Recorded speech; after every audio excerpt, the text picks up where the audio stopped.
السلام عليكم ورحمة الله وبركاته. الحمد لله والصلاة والسلام على رسول الله وعلى آله وأصحابه أجمعين. أدوقفهم الله سبحانه وتعالى أشياء صلاة فعنه محمد صلى الله عليه وآله وسلم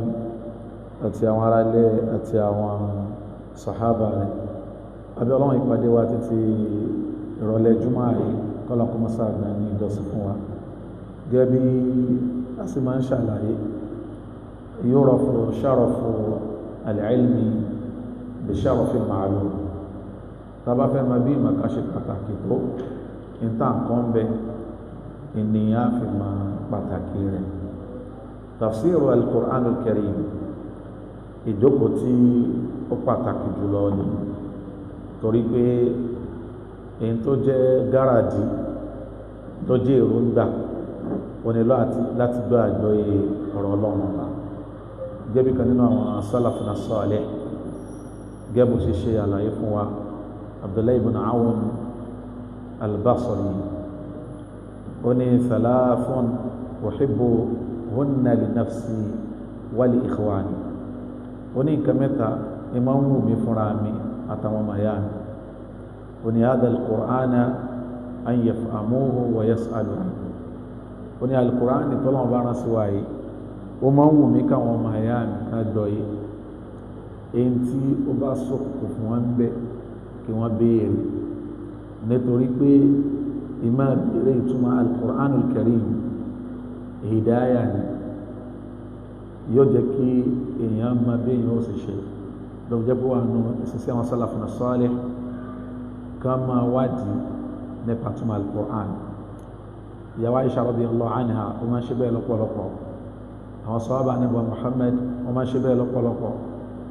ẹ̀wùjá tó lọ́wọ́ bá subhanahu wa ta'ala tó sọ pé alladhina amanu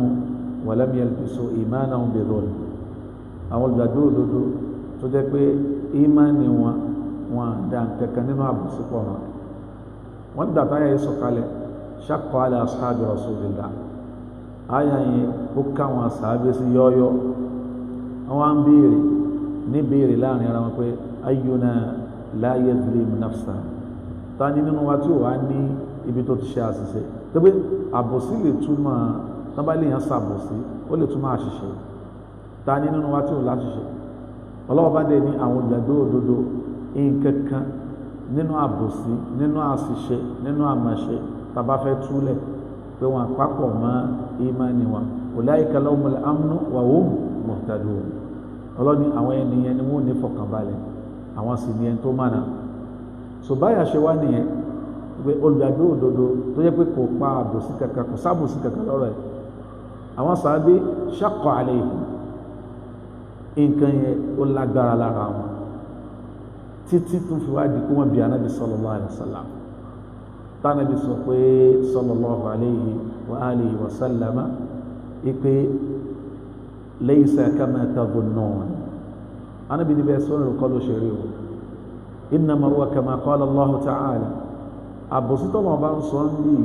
èyí tọ́lọ̀ ń sọ fún wọn al-Qur'an al-Karim ipe wa idh qala Luqmanu libnihi wa huwa ya'idhuhu ya bunayya la tushrik billah inna ash-shirka la dhulmun 'azim. Luqman nígbà tó ń ṣe wáàzí tó ń kìlọ̀ fọ́mọ ìkìlọ̀ àkọ́kọ́ ó jẹ́ kó jẹ́ pé ó kìlọ̀ fọ́mọ rẹ̀ ní nǹkan tó ní ṣe pẹ̀lú záàtìlá sáàtì ọlọ́run ọba ìlú kọ́kọ́ mójútó pẹ̀lú ọmọ rẹ̀ ilé ní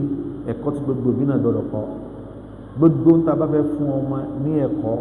ẹ jẹ́ kó jẹ́ pé kákọ̀ dáma záàtù tọ́lọ́run ọba kákọ̀ dáma títọ́lọ́run síwájú rẹ̀ Luqman látara hikma tọ́lọ́run ọba fún ó sọ pé ya bunayya ìrọmọ mi la tushrik billah mọ́kàn kankan pọ̀ mọ́ Ọlọ́run bí ti wulẹ̀ kó ma torí pé inna shirka la dhulmun 'azim gbogbo ẹbọ ipa nǹkan pọ̀ mọ́ Ọlọ́run ọba la dhulmun 'azim àbòsí tó gáyàtà àbòsí tó gáni Ànábì wa túkùn lọ́rùn àwọn sàhábà radiyallahu ta'ala anhum ipe laysa kama tadhunnun kò sí tí wọ́n ń pèlè iná ìlú tafsiru àyà lọ lọ́fẹ́ pé ìjókòó tafsiru àyà ìjókòó pàtàkì ni nítorí pé nínú nǹkan tí àwọn sàhábà Ànábì Muhammad tí wọ́n mú ní ọ̀kúnkúndùn òun náà ni ìtumọ̀ àyà báyìí àwọn sàhábà tó máa ń ṣe istidrọ́kù fúnra wọn ibi tó gbé àyà yẹn lọ ibẹ̀ kọ́ ìtọ́lọ́wọ́ bá subhanahu wa ta'ala tó gbà lérò kan lélẹ̀ ní Abdullahi ibn Abbas radiyallahu anhu ló fi lè sọ fún àwọn khawarij boldly ipe àwọn sàhábà Ànábì Muhammad ó ní wa alayhim nazala al-Qur'an ojú ayé wọn la al-Qur'an ní sọ̀kalẹ̀ gbogbo àwọn tẹ́yìn dìmú yìí in al-hukmu illa lillah tó jẹ́ pé kalimatu haqq urida biha batil ọ̀rọ̀ tó dáa ní kalimatu haqq ṣùgbọ́n kí ni wọ́n gbà lérò pẹ̀lú ẹ̀ wọ́n fẹ́ fi bà nǹkan jẹ́ ni wọ́n fẹ́ fi pe àwọn ẹni rẹ̀ lẹ́ni ibi ni wọ́n fẹ́ fi pe àwọn olórí rẹ̀ wọ́n fẹ́ fi pe wọ́n ní eléré ibú ni wọ́n fẹ́ fi pe àwọn ẹni ìyọ́nú lẹ́ni tọ́lọ̀ bá ń bínú sí Kùránì náà dẹ̀ ni wọ́n ka inil hukmu illa lillah so nǹkan yẹn náà ni wọ́n gbé lórí Ali nígbà tí Ibn Abbas radiyallahu anhu nígbà tí ó lọ nà wárọ̀ òkúlu wọn nígbà tí ó lọ tanná súnà iná al-Qur'an sí wọn létí kí ni nǹkan tó ṣe ètò bí wọn pé jitukum min inda ashabi rasulillah ọdún sábẹ́ ànábì mo ti wá o wa alayhim nazala al-Qur'an ojú ẹ̀yìn al-Qur'an sọ̀kalẹ̀ ó ní wa hum a'lamu bi ta'wilihi minkum tá a bá sì fẹ́ tó al-Qur'an ó yà wọn sábẹ́ dùn yín lọ kò tí ì bẹ̀rẹ̀ ní kọ́ọ̀ṣì gan pẹ̀lú wọn ẹ wo muqaddima ó ń sọ fún wọn pé ẹ wá ẹ fi ara yín balẹ̀ o tó bá yẹ pé al-Qur'an yìí ẹ lè mọ́jú wa lọ kí ni nǹkan tó dẹ̀ ń sàlàyé fún wọn náà nínú ìrújú tán nínú ẹni fún wọn máa tafsiru al-Qur'an bẹ́ẹ̀ ni àbí bẹ́ẹ̀ kọ́ inú tó máa ń jọ mí lójú ó ní kíso Ma'mun pẹ̀lú arákùnrin kan tó jẹ́ khariji kan al-Ma'mun àfáàní ẹ tó lágbọ́yé ni tó ti bó ṣe jẹ́ olórí ìlú bó ṣe jẹ́ khalifa tó wọn ní arákùnrin kan ó wá wọ ọ̀dọ̀ rẹ̀ Ma'mun náà bí lè bima tukaffiruna bima tukaffiruna aw lima tukaffiruna kí ló fà á, kí lè rí rẹ̀ tó fi ń sọ pé kèfèrí ni wa àwa tó jẹ́ pé a wà nípò àṣẹ, àwa tá à ń darí ìlú, kí ni ẹ̀rí rẹ̀? bima tukaffiruna lima tukaffiruna, kí la ṣe kò fà bẹ́ẹ̀. arákùnrin wa ni bi ayatin min al-Qur'an aw li ayatin min al-Qur'an, aya Qur'an ni ló pè yín ní kèfèrí. wọ́n ní wọ́n bí lè rẹ̀ pé kí láyà náà, ó ní ọlọ́ba sọ pé wa man lam yahkum bima anzala Allah fa ulaika humul kafirun. wọ́n ní Màmúnù wọ́n bí lè rẹ̀ kí ni tó wá lẹ́rìí, ó ní ọlọ́ba sọ pé ẹnikẹ́ni tí ó bá ti dájọ́ pẹ̀lú tọ́lọ́ba sọ̀kalẹ̀, irú àwọn ilé wọn ni, irú àwọn ẹni bẹ́ẹ̀ ni, àwọn gẹ́gẹ́ ní kèfèrí, àwọn aláìgbàgbọ́. wọ́n ní Màmúnù wọ́n bí lè rẹ̀ béèrè ìpè wa ma adrak, bóòlù ṣe ma annaha min al-Qur'an, báyà tó kéyà ya Qur'an ni. fabuhit, ọ̀rọ̀ yẹn wá gbé jẹbẹtẹlẹ lọ́wọ́ ká nígbà tó ń sọ pé irú foolish question wọn nìyẹn. wa man lam yahkum bima anzala Allah fa ulaika humul kafirun, kéèké sáyà Qur'an ni. nígbà tó wá ronú lọ wọ́n ní bí ijma'ihim, pẹ̀lú àpanupọ̀ ìjùmọ̀ àwọn sàhábà tí wọ́n kó al-Qur'an jọ, wọ́n sọ fún wa pé àyà yẹn nínú àwọn àyà al-Qur'an ni. bẹ́ẹ̀ ni ẹbẹ́ kan tó bí wọ́n kó al-Qur'an jọ lọ́jọ́ àyà Ànábì Muhammad sallallahu alaihi wasallam. ó dàbí ọ̀rọ̀ kan tí mo gbọ́ lẹ́nu kan nínú àwọn àfáà wa ní ilẹ̀ Yorùbá, Sheikh Aláṣẹ Allah yafadhu, lẹ́jọ́ mẹ́ta ẹ̀ ó dàbí wọ́n ṣe ọ̀rọ̀ bí ọ̀rọ̀ àkíyèsí àbí ìpèlà àkíyèsí kan. ẹnìkan wá sẹ́ǹdì fídíò yẹn sí mi, nípa ẹni tí mi rò pé ó lè sẹ́ǹdẹ̀ sí mi ní ayé ló sẹ́ǹdẹ̀ sí mi. so mo kàn wá gbogbo kẹ́ wọ́n ń sẹ́ni tó máa ń bá wa dá sí gbogbo orú ọ̀rọ̀ mi, ìbáṣe wá sẹ́ǹdẹ̀ mo wá open ẹ̀. èmi dẹ̀ ní habit kan, gbogbo àwọn àjọ ń ṣe kankan náà ni mo máa ń gbọ́ wọn, mo máa ń gbọ́ wọn dáadáa o, mo máa ń gbọ́ wá sí walillahi alhamdu wal minna. mo dẹ̀ máa ń rí ẹ̀kọ́ kọ́ lára àwọn àjọ ń ṣe kankan náà, láwọn tí wọ́n ju wa lọ àtàwọn tí àjọ jẹ́ ìrọ̀ mi mà wọn tí wọ́n jàbúrò.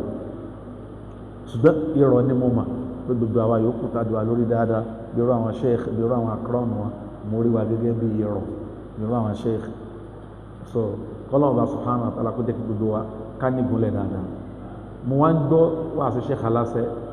àwọn á ní pé ẹnìkan nílùú Ọ̀yọ́ pé nígbà kan wípé ẹni yẹn wọ́n máa ń sọ pé àwọn ẹni fọ́tò ànábì ibi tí wọ́n á lọ òun ni pé wọ́n ní fọ́tò ànábì yẹn pé àwọn náà ti lọ wò rí nígbà tí ní tí wọ́n ń ṣe èèyàn téèyàn ò bá tì ní súnà lára kò sẹ́ńtì ẹ̀ ṣe nígbà tá a ti ní súnà lára ẹ̀sìn náà lábẹ́ sìn. bá a ṣe wáyà ti lọ mólìdì rí, kò sí tó gbé wa lọ mólìdì alẹ́, wàláhì kò sí tó gbé wa lọ ju pé afẹ́sẹ̀ náà wọ́n bá lọ. a ti lọ mólìdì rí, mólìdì bàbá aláyé gbà mí, àjọ lọ ní mólìdì ti àwọn fámìlì wa náà, fún ní fámìlì mi nìkan mólìdì ńláńlá mẹ́ta ní bẹ́ẹ̀ tẹ́gbẹ́ nìbàdàn yìí o, téèyàn bá sọ pé òun rìn lójú ọ̀nà Sufi o, ilé àwọn ìyá mi mẹ́tẹ̀ẹ̀ta tí mo sọ àbí méjì pàtàkì nínú wọn, ìkẹta àsomọ́ni níjọ́ tí wọ́n ń ṣe mólídì nílẹ̀ Ìbàdàn yìí, number 1 number 2 ní mólídì tí wọ́n máa lọ. ṣùgbọ́n torí pé ń jọ́nà lọ́run ìrántí Ọlọ́run ọba kìíní kan tó tó èèyàn ń rí tọ́kàn kọ̀ ní mólídì lálẹ́, ṣùgbọ́n yẹn kọ́ làwọn bá lọ, ní tí yẹn bá lọ ọjà ní máa kọjú mọ́ kó tó di pé Ọlọ́run wá ní pé kó yé wa pé kò sí ti ń jẹ́ mólídì. Rabbana la tuzigh qulubana ba'da idh hadaytana wa hab lana min ladunka rahma innaka antal wahhab. so kí mo fẹ́ lò Sheikh wa Aláṣẹ Allah yafadhu, wọ́n wá ní pé àwọn wá níjọ́ náà àwọn wá wò tí n bá get one right, wọ́n ní ànábì yẹn tí wọ́n sọ ó wá gbé Kùránì lọ́wọ́ gbé Kùránì kan lọ́wọ́ kí ìgbà tí súnà wá di àwọn ọ̀gá tí wọ́n kó Kùránì jọ láyé ànábì ni àbí irú tẹni jẹ́ wo rèé. Allah yafadhu. so ibi tí mo fẹ́ lò ń bẹ̀ ó ní pé ibo mo ti lọ. wọ́n ní Ma'mun wá ń béèrè lọ́wọ́ arákùnrin khariji yẹn wípé ìwọ tó ń sọ pé aya wa man lam yahkum bima anzala Allah, mo ní sọ pé àwọn salaf ìtumọ̀ Qur'an wọ́n mú lọ́kùnkúndùn ẹgbẹ́ tí mo ń prove nìyẹn wàhálà tí a bá mú lọ́kùnkúndùn nínú oore tó gáyàtà òní kí yẹn mú àgbọ́yé ìtumọ̀ al-Qur'an kí yẹn mú lọ́kùnkúndùn gẹ́bí Abdullahi ibn Abbas sọ thalathun uhibbuhunna li nafsi wa li ikhwani nǹkan mẹ́ta mo nífẹ̀ẹ́ rẹ̀ fúnra mi àtàwọn ọmọ ya mi àkọ́kọ́ ń bẹ̀ òní hadha al-Qur'an Qur'ani tá ń ka yìí Qur'ani tá ń ha yìí tá ń ka lórí irun tá ń ka lọ́sàn-án tá ń ka láàárọ̀ tá ń ka lálẹ́ tá ń ka lóru òní an yafhamuhu kan gbọ́ yìí wa yas'alu anhu kan dẹ̀ béèrè tí ò yé wọn bẹ́ẹ̀ kó lè bá a jẹ́ pé hudan lil muttaqin tọ́lọ́wọ́n bá sọ pé Qur'ani yóò máa jẹ́ yóò máa fi wá mọ̀nà yóò máa tọ́ wa sọ́nà ká lè bá a rí mọ̀nà àti tọ́ sọ́nà yẹn àwọn sálàfù fi túmọ̀ al-Qur'an ṣe ilé jẹ́ pé ọba gan fúnra ẹ̀ al-Ma'mun ó wá ń bè lọ́wọ́ arákùnrin khariji pé bima tukaffiruna kí ló wà tó fi ń pè mí kèfèrí ó ní bi ayatin min al-Qur'an ó ní ayé al-Qur'an ni ọba wọn bí léèrè pé wa ma adraka kayfa arafta bóòlù ṣe mọ̀ anna hadhihi al-ayata min al-Qur'an bóòlù ṣe mọ̀ pààyà yìí ó wà ní al-Qur'an ó wá ní jẹ̀bẹ̀tẹ̀ wá gbọ́n wọlé lọ́wọ́ nígbà tó wá balance tán ẹmọ tó sọ ó ní bí ijma'ihim ó ní ẹnu àwọn sàábé kó pé aya al-Qur'an ni tó pé àwọn sàábé òfin gẹ́gẹ́ tí ò sí ń bẹ̀ sínú al-Qur'an ọba tó ní wá gan yaba Allah ọlọ́ọ̀bọ̀ nígbà tó gbó tó pé la ya'ti al-batil min bayni yadayhi wala min khalfihi lójú ayé ànábì nǹkan kan ò ní ṣe al-Qur'an tí ò bá tún sànábì ń bẹ̀ mọ́ nǹkan kan ní ṣe al-Qur'an àwa mùsùlùmí bóòdì pé al-Qur'an ni ọlọ́wọ́n ọba nǹkan kan ṣe látọjú ayé ànábì Muhammad kò sẹ́lẹ́sìn ní ìtótó bẹ́ẹ̀ kò sí ẹlẹ́sìn ní ìtótó bẹ́ẹ̀ gbogbo tó wà lákọọ́lẹ̀ ní al-Qur'an ẹyọ kọ̀ọ̀kan rẹ̀ bil isnad al-isnadu min ad-din nítorí pé wọ́n tọpa rẹ̀ tó fi dọ́dọ̀ ànábì bá ànábì ṣe fàárà fi èyí tó fa èyí tí ó fa wọ́n rìpọ́tù gbogbo ẹni ìyẹn kọjá tẹ́nìkan sọ pé kìnnì kan so wajitana bi kitabin ghayri munsarim tíra tánàbí mú wá kìí ṣe tíra tó lè lọ ó dìgbẹ̀yìn ìgbà tọ́lọ́wọ́ bá fẹ́ àánú kankan fara orí ilẹ̀ mọ́ kó tó gbé yóò gbé Kùránì rẹ̀ lẹ̀ tọ́lọ́ bá ti gbé Kùránì tá à ń tì láwà yìí lẹ̀ ọlọ́wọ́ bó ní kankan ní dáadáa tó fẹ́ fáwọn tó kù lórí ilẹ̀ mọ́gbà yẹn mùsíbà èyí tó kù lẹ́yìn rẹ̀ mùsíbà fìtìnátì àdánwò ló kù adúpẹ́ fọlọ́n pé zamani tiwa aláǹfààní ká wà al-Qur'an ká máa ṣe alápántẹ̀tẹ̀ àti mọ̀túmá rẹ̀ wọ́n nígbà tárakùnrin yẹn nígbà tó wá sọ pé bí ijma'ihim ẹ̀wọ̀n tí máa mú sọ wá sọ pé wa kama tarda bí ijma'ihim fi tanzil farda bihi fi ta'wil ẹ̀wù ọ̀rọ̀ onílẹ̀ akáyì ó ní ìgbà tó jẹ́ pé ó gbà sí wọn lẹ́nu ó yọnu sí pé à ń sàádé ẹnu wọn kò pé àyà yìí ara Kùránì ni ó ní the same procedure bá ń ṣe tú náà ibi tán tú gbà ó yẹ kí wọn náà gbà níbo ni wọ́n tú gbà ibi tán tú gbà ní tí náà bá sọ pé wa man lam yahkum bima anzala Allah fa ulaika humul kafirun kí ló sọ ní kufrun huwa bihi kufrun wa laysa bi kufr ó ní ó kó sí nǹkan ní o kò di kèfèrí o èyí tí ó fi di kèfèrí nǹkan mí àlàyé mi rẹ̀ gẹ́gẹ́ nu bọ́ ibi tún fẹ́ lò ní pé àwọn sàhábà àwọn tabi'un àwọn ulama wọ́n máa ń ní ìkàkùn pé kán mọ ìtumọ̀ ayọ̀ Ọlọ́run bá látòjú ayé àwọn sàábé ìyàwó Aisha ó ti ẹ̀ láwọn àyàmù ìpẹ̀lú Ànábì sallallahu alaihi wasallam nípa al-Qur'an al-Karim ó ṣe wá láǹfààní tó pọ̀ Ummuna Aisha radiyallahu ta'ala anha ó ṣe wá láǹfààní bóyá alhamdulillah ó máa ń da torí pé Ọlọ́run bá ń lo nǹkan ní sábàbí bóyá rọ àwọn sheikh wa tán jẹ́ bahis àrò àwọn nǹkan bẹ́yẹn a lè kojú bọnú ẹ̀ inú mi dùn nígbà tí mo rí báàfù kan nínú àwọn àfọwà dáadáa sheikh Ismail ṣe mọ báàfù wọn tí wọ́n kọ àwọn ẹni tí mo kọ pé àwọn kẹ̀kẹ́ tá à ń bá lọ ń gbà kan tí mo sọ pé bó la ṣe frame ẹ̀ àwọn ibi tí mo tẹ́lẹ̀ mi ti ń sọ pé àlẹ́ ìlà amal kìíní kan ṣe é pé àbẹ̀rẹ̀ àṣà àwọn jalasáàtì kan tó bá àbá ṣe sọ di bá fún mi ẹ̀gbà tí mo rí wàhálà inú mi dùn gan gbogbo bí èmi ò tí ì mọ àáfà kan tó kó pé àwọn tàlíkọ́t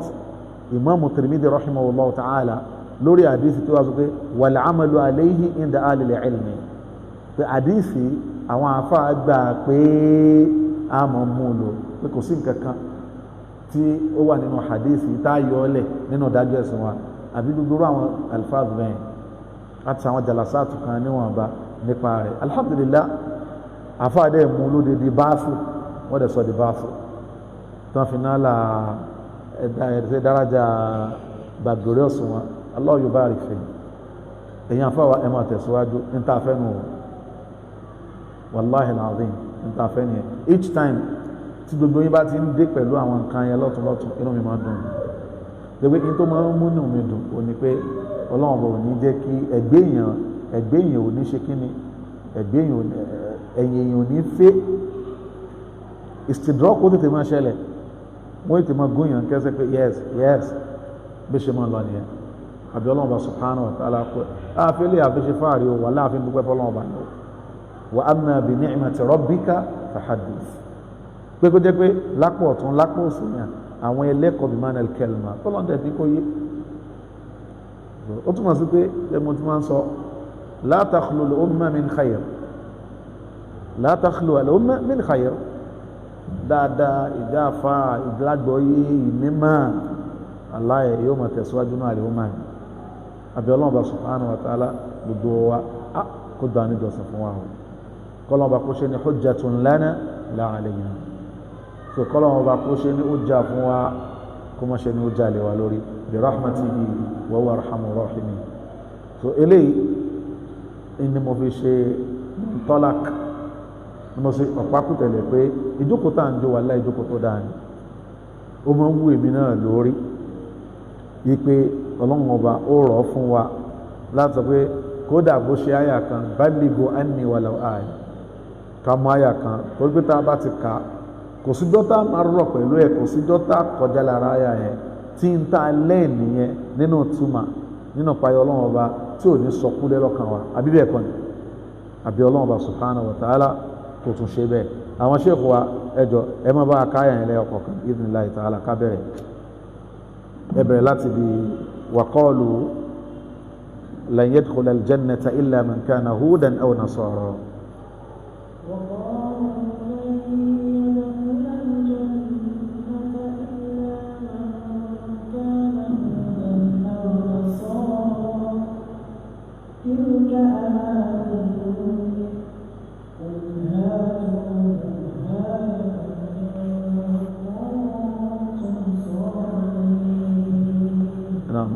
Suratul Baqarah ayah 111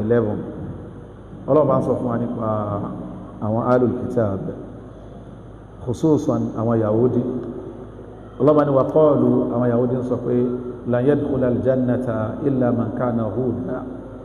aw nasara kò sẹ́ni tí ó wà al-janna àfẹ́ni tó bá jẹ́ Yahudi àwọn Yahudi sọ báwọn àwọn Nasara kò sẹ́ni tí ó wà al-janna àfẹ́ni tó bá jẹ́ Nasara munaqasha ó wáyé láàrin àwọn Yahudi àti Nasara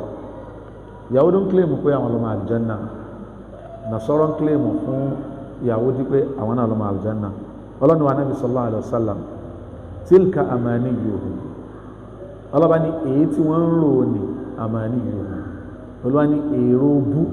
táwọn ń rò ní ọkàn wọn ni àwọn kan ń rò pé kó rí bẹ́ẹ̀ èrò tó jẹ́ pé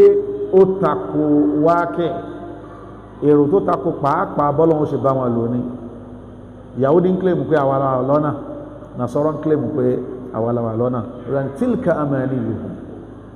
ọlọ́run sọ pé wà Nabi sallallahu alaihi wasallam tilka amaniyuhum ọlọ́run nǹkan tí wọ́n ń ṣe yẹn àwọn ń gbà lérò bẹ́ẹ̀ ni ṣùgbọ́n èrò tí wọ́n ń rò yẹn amaniyu ni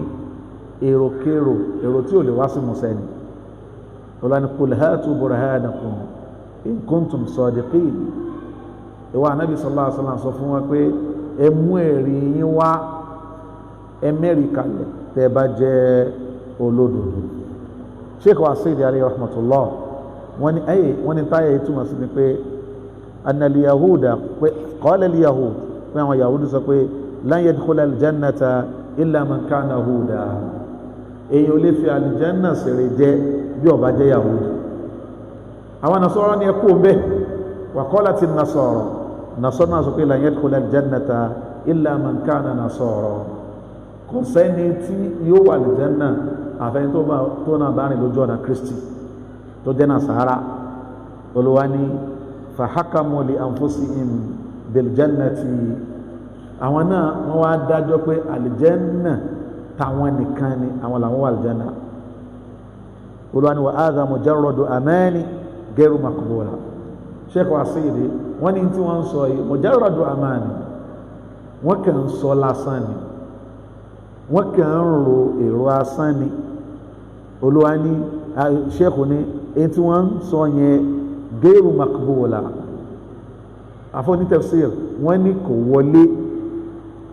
illa bi hujjatin wa burhan, àfi pẹ̀lú ẹ̀rí tó dájú. Ọlọ́ba subhanahu wa ta'ala ọlọ́ba wa sọ fún wọn pé ọya ẹ mú ẹ̀rí yẹn wá, hatu burhanakum in kuntum sadiqin. ní wa akada ibi tí wọ́n lọ nìyẹn. Sheikh ní bẹ́ẹ̀ kan náà wá ní ìdájọ́ kan náà ni, ojú kan náà láàfin wò ó. kullu man da'a da'wa, gbogbo tó bá kílèmù nǹkankan tó bá kílèmù nǹkankan la budda an yuqima al-burhana ala sihhati da'wa, kò sí ọgbọ́n àlè gbà lọ́wọ́ rẹ̀ àfi tó bá fi ẹ̀rí lélẹ̀, tó bá fi ẹ̀rí tó yanrantí kalẹ̀ lórí tó kílèmù yẹn. ó ní wa illa falaw qubilat alayhi da'wa falaw kullibat alayhi da'wa, ó ní tá a bá sọ pé a fẹ́ máa gba gbogbo ẹ̀rí tẹ́lẹ̀rí múlẹ̀, tá a bá yí ọ̀rọ̀ yẹn padà lónà lórí. wa da'a mudda'in aksama da'a bila burhan, tẹ́nìkan náà wá kílèmù lórí tiẹ̀ náà. ẹni sí kí ni ó fẹ́ ká gba ìdájọ́ tó sọ nípa ọmọ ìyá rẹ̀, wádìí ó kílèmù kankan nípa ọmọ ìyá rẹ̀. so tá a bá gbà á bẹ́ẹ̀ lọ́wọ́ rẹ̀, kápẹ́lómi náà bá wá, tá a bá pàdé ọ̀rẹ́ dàtà yìí kìíní yẹn po, tẹ́lómi náà wàá kílèmù tí wọ́n náà kílèmù tó wá jẹ́ òdì tí wọ́n kílèmù. ṣé àníjàlábòsí wọn tó bá rí bẹ́ẹ̀ àjẹ́ yìí pé falburhan huwa alladhi àbí yusaddiqu da'awi aw yukadhibuha, ẹ̀rí ìní yóò pè claims àwọn tó ń kálukú ń pè tó ń kálukú ń claim yẹn, ẹ̀rí ni ó sọ pé bóyá òdodo ni àbírọ́ ni. ló fi jẹ́ pé ẹ̀rí mùsùlùmí máa ń ṣe kí ni ẹ máa ń mójútó ẹ̀rí ni, ìdí máa ń rọ̀ fún ẹ̀rí ni. ẹ̀rí ni ọkọ̀ oníkálukú, ẹ̀rí ni ẹgbà tá a lè fi nara wa, tá a fi gbọ́dọ̀ ké ẹ̀rí yẹn a gbọ́dọ̀ gbà lọ́wọ́ ara wa ni. lójú kí àwọn sàhábà Ànábì wa Muhammad sallallahu alayhi wa sallam àti gbé ẹ̀rí lọ́wọ́ ara wọn kì í lé. ó ní tó bá rí bẹ́ẹ̀ walamma lam yakun bi aydihim burhan, ìgbà táwọn Yahudi ò ti mú ẹ̀rí kalẹ̀, táwọn Nasara ò mú ẹ̀rí kalẹ̀, ó ní ulima kadhbuhum bitilka da'wa, ó yé wa a mọ̀ pé irọ́ ni wọ́n ń pa pẹ̀lú tí wọ́n ń kílèmù yẹn. eléyìí ẹni tọ́lọ́ bá sọ fún wa, eléyìí ayàtà àti mọ́rọ̀ pẹ̀lú ní ọ̀sẹ̀ tó lọ́lọ́run ni. so but akàfẹ́ kí irtibat kó wà níbi nǹkan tá a sọ. àwọn Yahudi alukurani sọ fún wa pé wọ́n kílèmù kó àwọn ọlọ́mọ aljanna. àwọn Nasara àwọn náà kílèmù pé àwọn ní ọmọ aljanna. ọlọ́ba ni wà nábì mọ́dà wọn lọ tilka amaniyuhum, èrò tí ò lè ṣẹ, àbá tí ò lè ṣẹ náà ń dá. Olúwa ní sọ fún wọn pé hatu burhanakum in kuntum sadiqin, ẹ mú ẹ̀rí yín wá tẹ́ bá jẹ́ lódodo. wọn àrẹ́ reproduce nítorí pé nǹkan so mọ́ èyí tó lẹ́ni. Ànábì wa Isa alayhi salam kí ló sọ? inni Abdullah, ẹrú sin Ọlọ́run ọba ni mí. bóòlù ẹrú sin Ọlọ́run ọba, olùjọ́sìn fún Ọlọ́run ọba, bóòlù ni ó ṣe dọ́lọ́run. ma kana li basharin an yu'tiyahu Allahu al-kitaba wal-hukma wan-nubuwwa thumma yaqula lin-nasi kunu ibadan li min dunillah. Ọlọ́run ní ìjánà bí Ọlọ́run ká ṣe fẹ́ nìkan, gbogbo ọlá tá a máa ń dá ànábì ọlọ́run ká wá dá ẹnìkan tán kó máa sọ fáwọn èèyàn pé èmi náà ni kẹ́ ẹ máa jọ́sìn fún abadan. lọ́jọ́ alkiyama ọlọ́run ní Isa alayhi salam òun mọ̀ bílẹ̀ pé anta qulta linnas ittakhiduni wa ummi ilahayni min dunillah. ìrẹ̀ Isa sí wọn náà ló ní káwọn èèyàn ká máa pè wá àti yá rẹ̀ ká máa pè yín lọ́lọ́run ọba kí ni ó sọ qala subhanak ma yakunu li an aqula ma laysa li bihaqq in kuntu qultuhu faqad alimta ta'lamu ma fi nafsi wa la a'lamu ma fi nafsi. ọlọ́wọ́ bá ní Isa ọmọ Adam pé n tó bẹ́ẹ̀ kí ló fẹ́ ta lé mi kí ló fẹ́ ṣubú tẹ̀ mí tí màá sọ tí ò lẹ́tọ̀ọ́ tí n bá tiẹ̀ sọ bẹ́ẹ̀ ìwọ ọlọ́wọ́ bá máa torí pé wọ́n ló mọ gbogbo nǹkan lámà tán ma qultu lahum illa ma amartani bi wọ́n lọ èmi ò sọ nǹkan kan fún wa ju tó ní kí n sọ fún wa lọ al-Qur'an muhaimin al-Qur'an sọ fún wa pé kò possible àbí Musa alayhi salatu wassalam tó lọ sọ́dọ̀ ọlọ́run ọba tó yẹ pé àwọn Bani Israel náà ọlọ́run ọba náà tún fi wọ́n ṣẹlẹ́rìí lórí ìjánẹbí ọlọ́run ọba Musa nípa àṣẹlẹ̀ tó ṣẹlẹ̀ sí wọn nígbà tí wọ́n lọ pàdé ọlọ́run ọba kò ń sọ̀rọ̀ Isa àbí Isa la fẹ́ sọ bọ́ àwọn ànẹ́bí ọlọ́run ọba ànẹ́bí ni wọ́n kò sọmọ ọlọ́run nínú wọn. kílèmù àwọn Yahudi pé Uzair ọmọ ọlọ́run ni kílèmù àwọn Nasara pé Isa ọmọ ọlọ́run ni òun náà ni dáwà bátìlà kílèmù tí ó correct ni nítorí kíni nítorí pé lam yalid wa lam yulad ọlọ́run ọba òbí ma ọlọ́run ọba òsì náà tóbi wa lam yakun lahu kufuwan ahad tó bá ń dàlà ákàyìn láàmú kò sí ọlọ́run ọba hal ta'lamu lahu samiyya tí wọ́n gbẹ́ nìkan wá ní olókọ ọlọ́run ni abadan. So àwọn ń kílèmù tí ó ṣe wọ́n ń tọ ọ̀nà ìgbẹ́ wọ́n sì ń kílèmù lórí ẹ̀ olóòní wà náà bí sọ fún pé qul hatu burhanakum in kuntum sadiqin ẹmẹ́rì kalẹ̀ tẹ́ bá jólódodo ẹ̀kọ́ ìyàwó mùsùlùmí ó kọ àìsàdédé lẹ́yìn nọ́mbà kan ó lè rìpọ́ọ̀tù ọmọ ìyá rẹ̀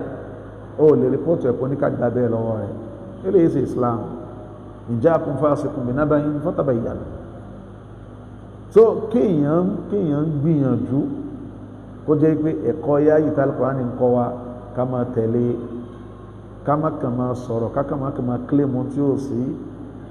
tá a bá ti lé kílèmù àjọ̀rọ̀ máa fẹ̀rí kalẹ̀ ọ̀rọ̀ sọ̀rọ̀ mímú Ṣáfi'í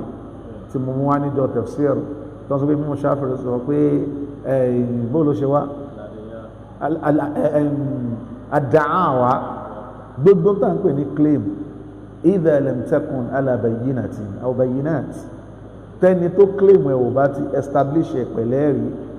wọ́n dẹ̀ sọ pé ashabuha adi'iya àwọn tán claim yẹn àwọn tán kàn palá lẹ́nu ni adi'iya èyí tí ò sí máa ń pariwo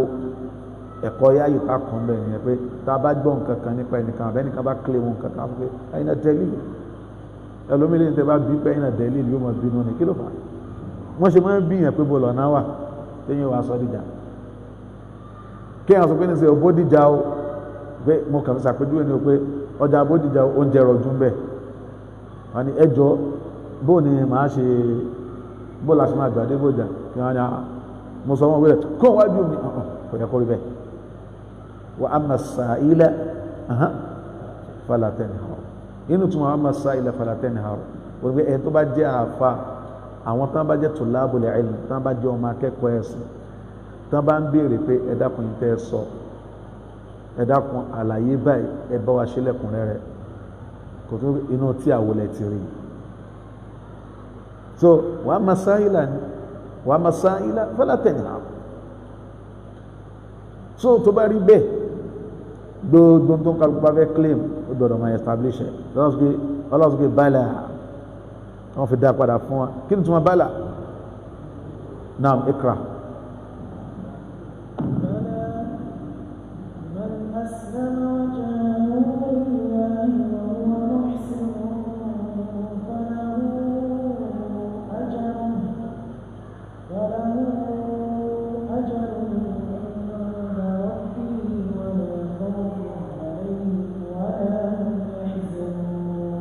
náà ìgbà táwọn Yahudi àti Nasara kílèmù tí wọ́n kílèmù tán ẹ máa wo tó tẹ̀lé inú ọ̀rọ̀ náà bá Olúwa ní bàálà ẹ kú bẹ́ẹ̀ bàálà ẹ má sọ bẹ́ẹ̀ má bàálà ẹ ti sí bàálà ọ̀rọ̀ rí bẹ́ẹ̀ tẹ́gbẹ́ ìtumọ̀ bàálà ó ní pé laysa bi amaniyikum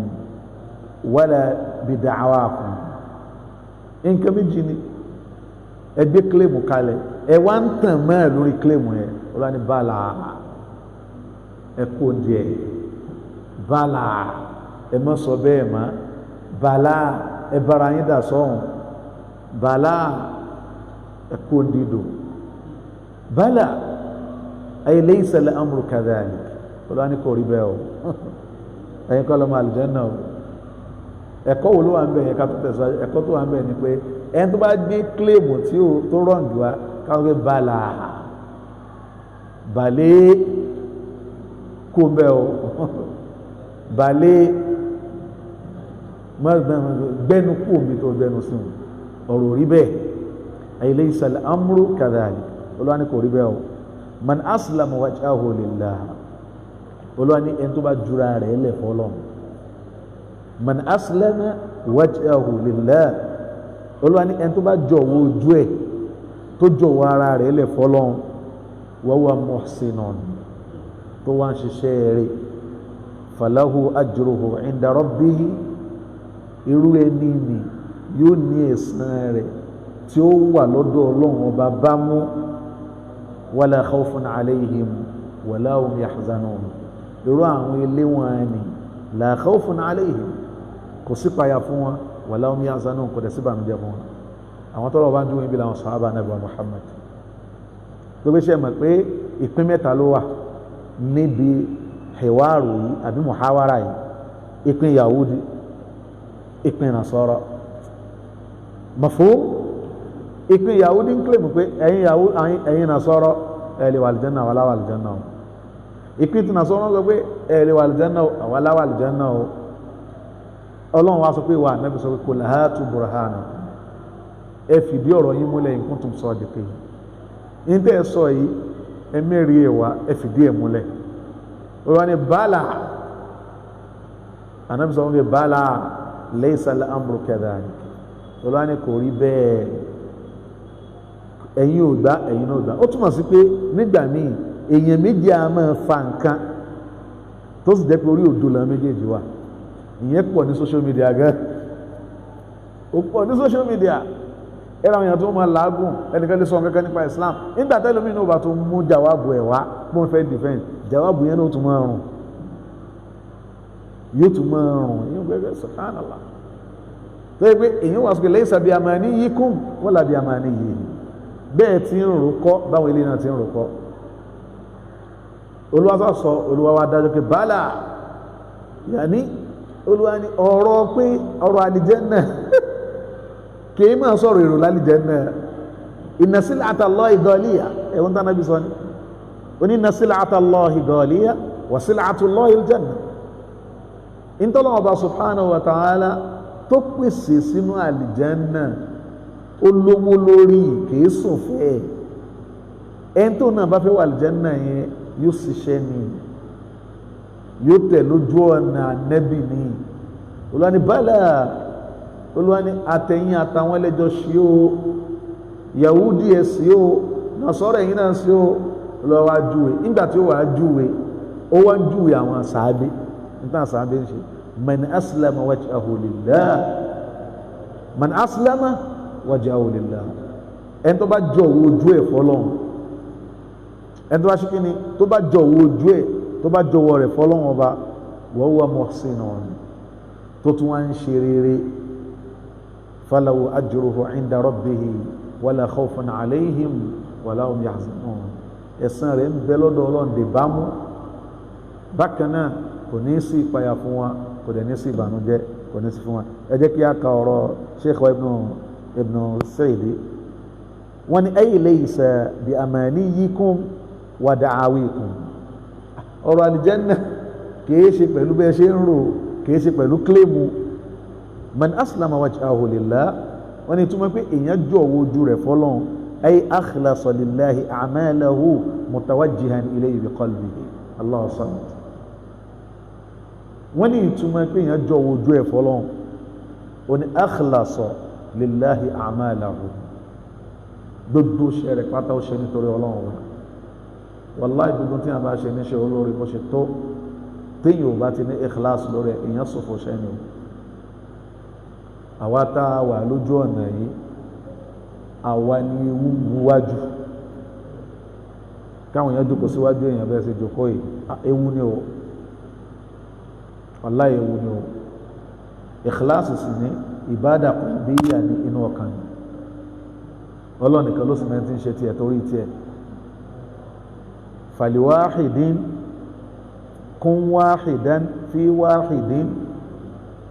bó la sì fẹ́ rí bẹ́ẹ̀ àbí aani tariqal haqqi wal iman faliwahidin kún wahida fi wahidin ó ní faliwahidin nítorí ọba ọ̀kan ṣoṣo nítorí kíni nítorí ọba ọ̀kan ṣoṣo wáhìdá alákọ̀ọ́kọ́ falillahi wahda tí a bá fẹ́ tìláwà ó kọ́ mímọ́ ó ń lo mímọ́ ó jẹ́ torí ọlọ́run ọba fali wahidi kún wahida nítorí ọba ọ̀kan ṣoṣo tí ṣe Allah kún wahida jẹ́ olùsọlọ́n lọ́kan ṣoṣo níbi gbogbo sẹ́rẹ̀ fi wahidi lójú ọ̀nà ànábì فلواحد كن واحدا في واحد عن طريق الحق والإيمان عن طريق الحق والإيمان فلواحد كن واحدا في واحد torí ọlọ́run nìkan ìwọ náà gba jọ́kan jẹ́ nìkan gbòógì tí ń ṣe nǹkan torí ọlọ́run fi wàhídì lójú ọ̀nà nẹ́bí ètò ní pé ó jà máa ikhlas wal mutaba'a ó mẹ́ pé fakullu nafsin wa fakullu insani gbogbo èèyàn gbogbo ẹnikẹ́ni tẹ́bí jama'a bayna al-ikhlas wal mutaba'a fahuwa al-muwaffaq gbogbo ẹni tó bá jẹ́ pé ikhlas àníyàn rẹ̀ dá lórí iṣẹ́ ẹ̀sìn àníyàn rẹ̀ dá lórí iṣẹ́ ẹ̀sìn tọ́lọ́ nìkan ní gbogbo ẹni tó bá rí rẹ̀ ṣe ló ṣe kòǹgẹ́ rẹ̀ o tán bá ní wa billahi tawfiki ọlọ́njẹ́ àṣẹ kòǹgẹ́ rẹ̀ ìkíláàsì ní kòǹgẹ́ rẹ̀ o ọlọ́dàkùn ṣàánú wa o lọ jẹ́ pé nínú àdúrà tí mo máa ń gbọ́ lẹ́nu Sheikh Abdul Razak wọn ni Allahumma aslih lana an-niyyata wad-dhurriyyata wal-qawla wal-amal àdúrà yẹn máa ń wú mi lórí ìwé ọkàn tádùn yẹn ti jáde wallahu alam nahsibu wallahu hasibu ọkàn tó ní ikhlas ọkàn tó máa ń wọn ni Allahumma ọlọ́run ọba tó máa fẹ́ parí dùrúsù wọn ó gbá sí wọn lẹ́nu Allahumma aslih lana an-niyyata wad-dhurriyyata ọlọ́run ṣàtúnṣe wa lórí ọ̀rọ̀ níyàn wa bákan náà ṣàtúnṣe wa lórí ọ̀rọ̀ àwọn ọmọ wa ọ̀rọ̀ yẹn tí yàn bá rò ó nísìn afá làwọn tí wọ́n ti gbọ́ ní tán fẹ́ ọlọ́run bá ti ṣe ọlọ́run bá gbọ́n ti fi hàn wọ́n wallahi Sheikh Abdul Razak Al-Badr ọlọ́run ti fi hàn wọ́n lójú ayé pé mo nífẹ̀ẹ́ rẹ̀ thumma yudaw lahu al-qabul fil ard àwọn èèyàn kọ̀ọ̀kan ọlọ́run máa ń ṣe irú ẹ̀ fún ọlọ́run nífẹ̀ẹ́ wọn ayé gan mọ̀ pé ọlọ́run nífẹ̀ẹ́ wọn Sheikh Abdul Razak Al-Badr mo ti máa ń rí ẹnìkan tọ́lọ́ fún ní taufik kí tẹrú tọ́mà kó nífẹ̀ẹ́ rẹ̀ ọ̀gá ni wọ́n ní zamani tá ń lò lọ́yìn kódà èyí ó fẹ́ mẹ́rẹ̀ ní kejì níbi nǹkan àdáyẹrí tọ́lọ́ fún wọn yẹn lórí tí bá ti rí bá gbogbo àwọn tó ń jọlọ zamani wọ́n gbà fọ́lọ́ ni o àwọn àfa wọn gbà fọ́lọ́ àwọn akọrọnù wọn gbà fọ́lọ́run ọba àfáwọn Sheikh Suhaimi mo sọ̀rọ̀ yín bí kàlẹ́ndà mẹ́ta yìí mo kú ní halkọ Sheikh Abdul Razak Al-Badr mo wá halkọ Sheikh Suhaimi lọ ya subhanallah iye èèyàn tó ń bẹ ní alcohol Sheikh Suhaimi tí ń bá fojú ká lákàpapọ̀ wọn fẹ́ pé 100 ní alcohol Sheikh Abdulrazak èèyàn tó wà ń bẹ wọ́n lé 1000 wọ́n jù bẹ́ẹ̀ lọ dáadáa wọ́n á ní ẹ máa wo ọlọ́run Suhaimi ẹ̀ ló wọ́n sọ pé Sheikh Abdulrazak wọ́n sọ pé tọ́lìbùnà wọ́n ní ọmọ akẹ́kọ̀ọ́ mi wọ́n á sọ bá ń ṣe nífẹ̀ẹ́ Sheikh Abdulrazak tó wọ́n á ní ṣùgbọ́n al'an nísìnyí wa a'lam minni wa afdalu minni ó ti mọ̀ jù mí lọ ọlọ́run tó ti fún ní yí àtẹ̀yẹ jù mí lọ ẹwọ́ ọdún tí bàbá ti sọ ikhlas kí ni yẹn ikhlas Sheikh Suleiman Ruhaili àwọn náà sọ tí wọ́n ti mágẹ̀tì wọn dáadáa wọ́n ní Sheikh Abdulrazak Al-Badir min altofi nas pé Sheikh Abdulrazak Al-Badir min altofi nas nínú ẹni tí fi dáájú láti bá lò nítorí àánú nítorí pẹ̀lẹ́pẹ̀lẹ́ tí ń bẹ lára rẹ̀ min altofi nas nínú èèyàn tó lé nínú èèyàn tó jẹ́ pé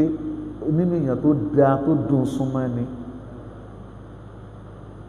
wọ́n á sọ yí pé wọ́n ní la ya'rifu rajulun illa wa yuhibbuhu ní mọ́ àfikẹ́ nífẹ̀ẹ́ tẹ́ ẹ bá ń wò lọ àwọn èèyàn kan bẹ́nu ẹ̀dọ̀ ọlọ́run nínú ayé yìí àjáyíbá ń bẹ o àwọn èèyàn kan bẹ́nu ẹ̀dọ̀ ọlọ́run tó yẹ pé ẹni tó bá jọ́ta wọn kò ní lè sọ́ǹta o ọ̀tá arú wọn ìsonú ẹ̀kú ni o àwọn mara ni o àwọn èèyàn bẹ́ẹ̀ bẹ́nu ayé o ọlọ́run dára ẹnu ò lè bó bá fẹ́ fẹnu kùn wọ́n àbùkù tí yóò bá bọ̀ ọbẹ̀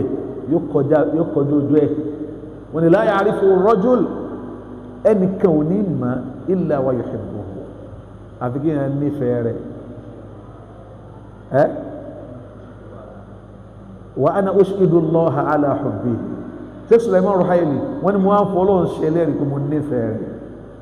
ìkíni ṣiṣẹ́ ikhlas ló ń ṣiṣẹ́ lára kíni ló bí jẹ́ pé gbogbo àwọn tajẹ́ tó lábùrẹ̀ ilm wallahi ìmọ̀ràn mi fún wa sẹ́rí ojú ọ̀nà yẹn in tá a fẹ́ fi rìn tọ́lọ́n bá ti ṣe fún wa tán in tó kù wallahi in tó kù ní ikhlas èmi náà fi máa ń sọ fún wa ní bẹ̀rẹ̀ náà pé ká ní ikhlas bẹ́ẹ̀ náà bẹ́ẹ̀ kọ́ wallahi in tó kù kí ló fà á tó jẹ́ pé Imam Bukhari tíra rẹ̀ ó bẹ̀rẹ̀ pẹ̀lú innamal a'malu binniyat àbí tó bẹ̀rẹ̀ kọ́ni tó sọ pé sẹ́ ìgbogbo ọmọ yìí ọlọ́run fún wa o asáré rẹ̀ àrí o kìí ṣe pa àrí tán gbogbo ayé tún gbà lọ́wọ́ wa ṣùgbọ́n innamal a'malu binniyat gbogbo ṣẹ́ pátá o gbogbo sórí ikhlas ni o wa innama likulli imri'in ma nawa in tún kálukú bá sì gbà lérò iná ní orí o ikhlas al-ikhlasu salam al-ikhlasu najat láyé mọ́ Málìkì wọ́n gbà tí mọ́ Málìkì ń kọ Muwatta rẹ̀ gbogbo àwọn afá àlọ́tún mọ́sánà bá tún kọ Muwatta àwọn kan wọ́n wà kọ̀nsán pé mọ́ Málìkì Muwatta ti kúnlé ayé Imam Málìkì ni la yabqa minha illa ma kana lillah kò sí kankan tí ó tọ́jọ́ ń bẹ̀ àfẹ́ tó jẹ́ pé ẹni tó bá kọ́ Ọlọ́run nìkan ni làfojúsùn rẹ̀ ẹ̀kọ́ bẹ́ẹ̀ Ibn Tamam oni man li bimithli sayrika almudallali man li bimithli sayrika almudallali tamshiru waydan wa taji'u fil awwali man li bimithli sayrika almudallali afani man li tani ó ṣàlàyé fún mi man li tani ó sọ díẹ̀ fún mi man li tani ó lẹ̀ mí lóye bimithli sayrika almudallali pẹ̀lú ìrìn tó rìn yọ́yọ̀yọ́ yìí ìrìn tó tẹra mọ́ ọkàn rìn tíntìntín sírù mudallali bí n tán fà rìn bí ọmọdé tí wọ́n gbé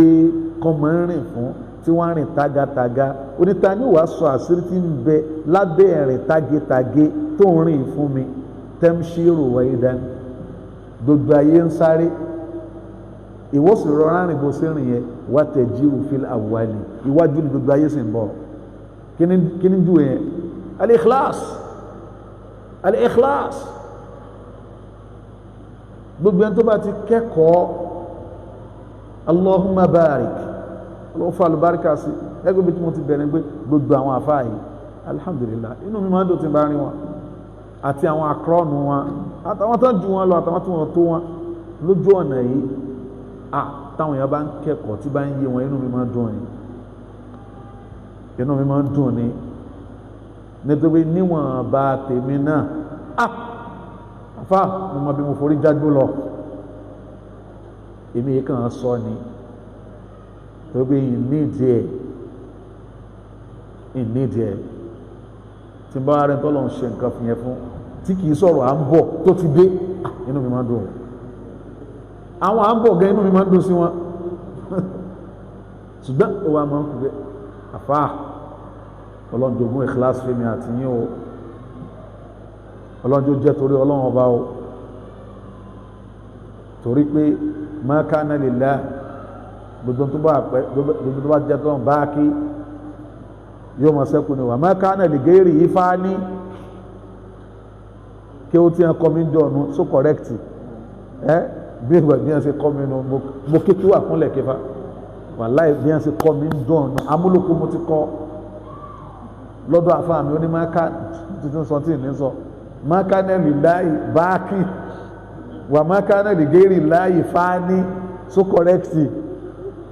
wọ́n ní tó bá jẹ́ tọ́lọ́ ni ó máa sẹ́kù èyí tí ìbá ti ṣe tọ́lọ́ yóò máa ṣe kí ni o ara tí mo sọ nù sẹ́yìn mà pé mo kí ó kan lámúlòpọ̀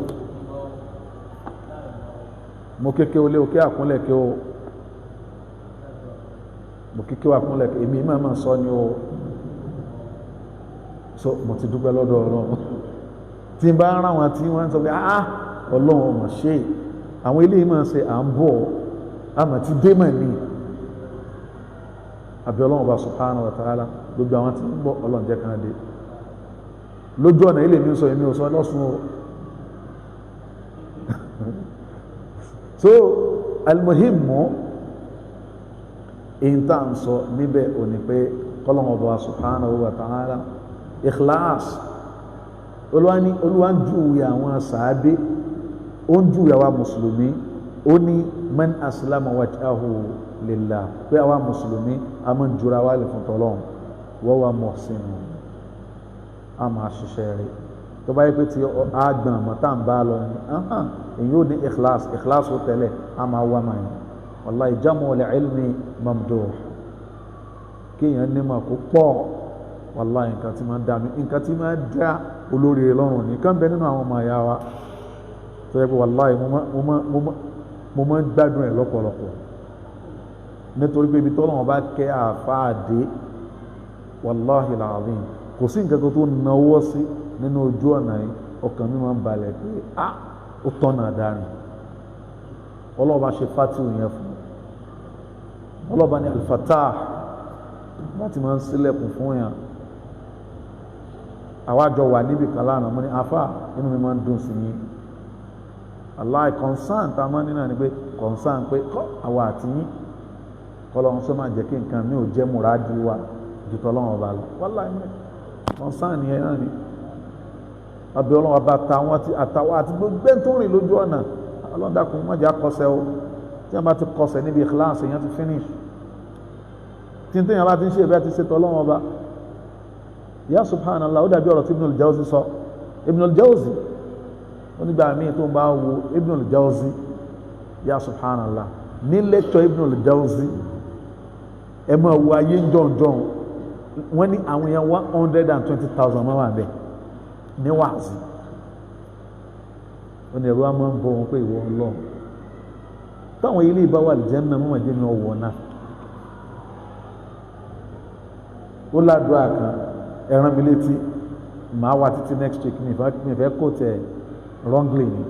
wọ́n ní wọ́n Ọlọ́run tó bá tiẹ̀ jẹ́ pé ìdójútì gan bá wọn wà tó fẹ́ ṣe fún mi Ọlọ́run ò sì bá ń gbé lọ káwọn eléyìí tí wọ́n ń gbọ́ yìí tán tú báyìí tán dèèyàn tán dẹni rẹ látara ọ̀rọ̀ mi kàn mọ́ sọ pé Ọlọ́run sì yẹ̀yẹ́ ẹni báyìí fàhwan tí ń sọ nìyẹn bọ́n kẹ́ tó fẹ́ ló ń bẹ̀ ní pé ṣe ń pé in tó drive ẹ̀ débẹ̀ ikhlasu ní bala man aslama wajhahu lillah wa huwa muhsin ikhlasu ní ó kọ̀kọ́ wá kátó ma wá mẹ́lé iṣẹ́ kátó wá ma ṣe olóore min al-ilm àbí min al-ulum an-nafi'a ìmọ̀ tó sàǹfààní min al-ilm an-nafi' wal-amal as-salih torí pé al-ilmu an-nafi' nínú ìsáàni lójú ọ̀nà ọlọ́ọ̀ni àbí al-amalu as-salih nínú ìsáàni lójú ọ̀nà ọlọ́ọ̀ni pé àwọn ọmọ wa mà tó yanrantí tó sàǹfààní olóòlẹ̀ tó bá ṣe bẹ́ẹ̀ jama'a bayna al-ikhlas wal-ilmi an-nafi'i wal-amali as-salih olóòlẹ̀ falahu ajruhu inda rabbihi ẹ̀san rẹ̀ ń bẹ lọ́dọ̀ Ọlọ́run ọba dè bá mú ẹ má bá ń fi sí falahu ajruhu inda rabbihi ẹ̀san rẹ̀ ń bẹ lọ́dọ̀ Ọlọ́run ọba dè kíni dè bá mú olóòlẹ̀ wala khawfun alayhim wala hum yahzanun irú àwọn ilé wọn ni la khawfun alayhim wala hum yahzanun kò sí ìpayà fún wọn bákan náà kò sí bànújẹ́ fún wọn ó ní wa huwa ma ikhlasihi sheikh ibn Uthaymeen sheikh as-Saidi wọ́n ní tó ń ti ikhlas ẹni tó ń ṣiṣẹ́ muhsinun fi ibadati rabbihi ó jẹ́ ní tí ń sin lọ́n dáadáa ń sin lọ́n bó ti tó àti bó ṣe yẹ bi an abadahu bi shar'ihi nípa wípé ìlànà tọ́lọ̀ ń gbé kalẹ̀ náà ní fi ń sin lọ́wọ́ ọba faulaika hum ahlul jannati wahdahu àwọn mùsùlùmí lọ́wọ́ ọba dìkọ̀ ẹ̀wọ́n àwọn mùsùlùmí lálẹ́ náà àwọn kan irú yẹn ní ìsìn ká mọ̀ tún sọ pàwọ́ nìkan lálẹ́ jẹ́nà sẹ́ kí ni wàhálà ń bí yún ní Nàìjíríà àwa mùsùlùmí àwa nìkan ní ọmọ àlùjánnà ọlọ́wọ́ ni wala khawfun alayhim wala hum yahzanun àwọn aléwọ̀n ni kò sí payà fún wa kò dẹ̀ ní sí ìbànújẹ́ fún wọn so àwọn àfihàn onímọ̀ wọ́n ní túnmọ̀ ẹni pé ní túnmọ̀ lọ pàdé lọ́dọ̀ Ọlọ́run ọba kò sí payà nítorí pé tí mùsùlùmí ẹni Ọlọ́run bá fẹ́ tán Ànábì sọ fún wa pé Ọlọ́run ọba subhanahu wa ta'ala yóò ran àmàláíkà sí àmàláíkà tó jẹ́ pé funfun nẹ́nẹ́ ni wọ́n wà wọ́n máa fún ní ròdù náà arábìnrin kò sí nǹkan kan tó wà nílé ayé tí ó wà wù ú mọ́ ju kó lọ pàdé Ọlọ́run ọba lọ fa yuhibbu liqa Allah aw fa ahabba liqa Allah fa ahabba Allahu liqa'ahu yóò rẹ̀ bí àti lọ pàdé Ọlọ́run ọba ọlọ́ba náà ti ṣetán àti ìgbàlẹ́rú àbí Ọlọ́run tó dúdú táwa náà bá tán Ọlọ́run fún aláǹfààní ẹ̀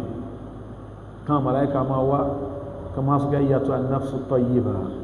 èrò ẹ̀mí dáadáa yìí máa bọ́ nù kẹ́ gbogbo pé ọmọ wọn rò pé skul fee mi ìyàwó wọn rò pé àmàlà gààrí ẹ̀wà èyí tó wà níwájú rẹ̀ ní dùnnú lóore kò ní jẹ́ kó gbogbo yẹn rò wọ́n wala hum yahzanun ó fẹ́ pé èyí tí wọ́n lọ pàdé níwájú Ọlọ́run kò sí payàmá ebi wọ́n ti ṣe méjèèjì wọ́n ti ní ikhlas bale man aslama wajhahu lillah wa huwa muhsin wọ́n ti ní wọ́n wà sincere lójú ọ̀nà Ọlọ́run ọba wọ́n dẹ̀ ṣiṣẹ́ olóore bágbára wọn ṣe máa fa ulaika ashabul janna falahu ajrun inda rabbi àwọn yẹn ọmọ àlìjẹ́nà nu ẹ̀san wọn bẹ lọ́dọ̀ Ọlọ́run dè bá mú Ànábì ní tó bá tí mùsùlùmí bá ti dérú ààyè yẹn tó fẹ́ kú wàláhì kò sí nǹkan kan tí ó máa wù má kó máa lọ fala khawfun alayhim wala khawfun alayhim wala hum yahzanun bákan náà wọn à ní níbànújẹ́ lórí nǹkan kan fẹ́ filẹ̀ lábẹ́ Ọlọ́run ọba gbogbo àwọn tó ti lọ́nà mùsùlùmí Ọlọ́run bá wọn tún ẹ̀yìn wọn ṣe o Ọlọ́run subhanahu wa ta'ala àwa náà ìgbà tá a wà láyé ìgbà tá a sí láyé àwa náà máa ń bẹ lọ́wọ́ àtúbọ̀tán èyí tó ga dùnú àtúbọ̀tán lẹ́yìn àtúbọ̀tán tẹni gangan ní àwọn ọmọ ẹni wallahi ṣe pé àtúbọ̀tán tèèyàn gangan pé àwọn oníwákà àwọn náà gbogbo ọ̀nà náà máa ń gbà fi wákà sí wáàsí fún wa wọ́n máa bẹ̀rù àtúbọ̀tán o wọ́n wá kò ní Ọlọ́run má pàdé ọ̀rẹ́ dáa ọ̀yà ká má fọ́ lápé tàn pé àlówó orí ẹ̀gbọ́n pẹ̀ àtúbọ̀tán ní bẹ̀rù wọ́n ní ọlọ́run má pàdé ọ̀rẹ́ dáa ká má fọ́ lápé tàn pé àlówó orí sẹ́yìn pé àtúbọ̀tán kínú àtúbọ̀tán táyé ṣùgbọ́n àtúbọ̀tán súnà náà ń bẹ káwọn náà pé ọlọ́run má pàdé ọ̀rẹ́ dáa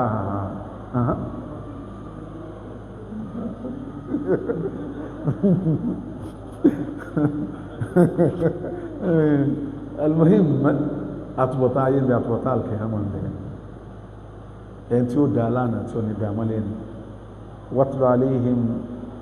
naba alladhi ataynahu ayatina fansalakha minha fa'atba'ahu ash-shaytanu wa kana min al-ghawin walaw shi'na larafa'nahu biha walakinahu akhlada ila al-ard wattaba'a hawa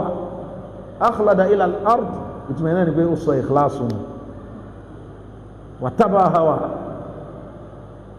àbẹ̀ ọlọ́wọ́n bá já látúbọ̀tán dáadáa gbogbo àwọn ọ̀rẹ́ wa já látúbọ̀tán dáadáa gbogbo àwọn olólùfẹ́ wa já látúbọ̀tán dáadáa àwọn ọmọ wa àtúbọ̀tán wa ni wá àtúbọ̀tán wa ni wọ́n lẹ́yìn àtúbọ̀tán ti agaga kò sátúbọ̀tán tó lágbára tó tó ọmọ àbẹ̀ ọlọ́wọ́n bá subhanahu wa ta'ala àtàwọn ọmọ wa tí wọ́n já túbọ̀tán kejì ọlọ́run já túbọ̀tán wó dáa ọlọ́dún kan sọ fún ọba rabbana taqabbal minna innaka anta as-sami'ul 'alim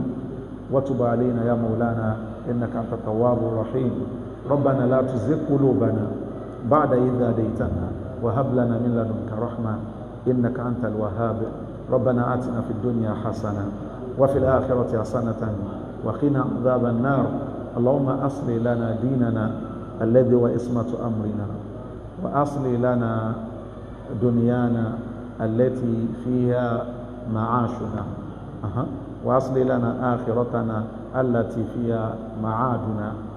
واجعل الحياة زيادة لنا في كل خير واجعل الموت زيادة لنا والموت راحة لنا من كل شر وصلى الله وسلم وبارك على نبينا محمد وآله وصحبه أجمعين سبحانك اللهم وبحمدك أشهد أن لا إله إلا أنت أستغفرك وأتوب إليك السلام عليكم ورحمة الله وبركاته وجزاكم الله خيرا